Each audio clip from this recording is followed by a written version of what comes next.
पे काबर उठल के छौरी चल कर पूरा धाम के चल कर पूरा धाम के Mixed by OP Paswan. चल कर पूरा धाम के माना के श्रद्धा पूरे तो गे बाबा हो जैतो बिगड़ल काम गे माना के श्रद्धा पूरे तो गे बाबा बन जैतो बिगड़ल काम गे कान्हा पे काबर उठल पत्थर की चल कर पूरा धाम गे कान्हा पे काबर उठल के छौरी चल कर पूरा धाम गे होइतो जदि परेशानी चले में त करबै के जय राम गे होइतो जदि परेशानी चले में त करबै के जय राम गे कान्हा पे काबर उठल पत्थर की चल कर पूरा धाम गे कान्हा पे काबर उठल के छौरी चल कर पूरा धाम गे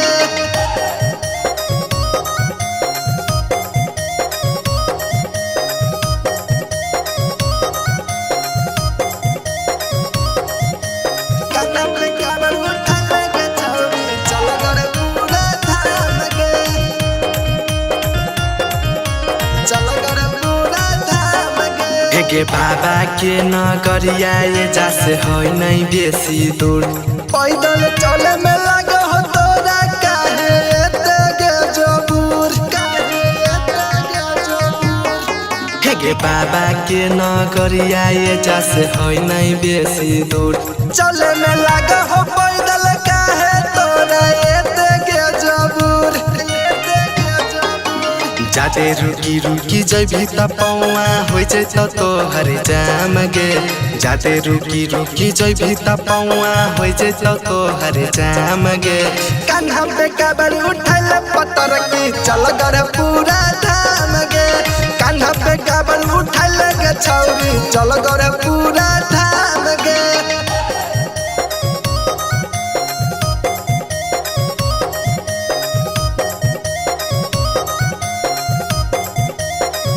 कान्हा पे काबर उठल के छौरी चल कर पूरा धाम गे चल कर पूरा धाम गे बोलबम कहत सब कोई जाय छै तानी तहूँ कहले गे जला चढ़ाइबै भोले बाबा के पहला सोमारी के पहले गे पहला सोमारी के पहले गे बोलबम कहत सब कोई जाय छै तानी तहूँ कहले गे जला चढ़ाइबै भोले बाबा के पहला सोमारी के पहले गे पहला सोमारी के पहले गे कह हो राहुल सोनू राकेश ले लेना बाबा के नाम गे कह हो नीरज सोनू राकेश ले लेना बाबा के नाम गे कान्हा पे काबर उठल पत्थर की चल कर पूरा धाम गे कान्हा पे काबर उठल के छौरी चल कर पूरा धाम गे Om Digital Recording Studio, Muzaffarpur, Begusara.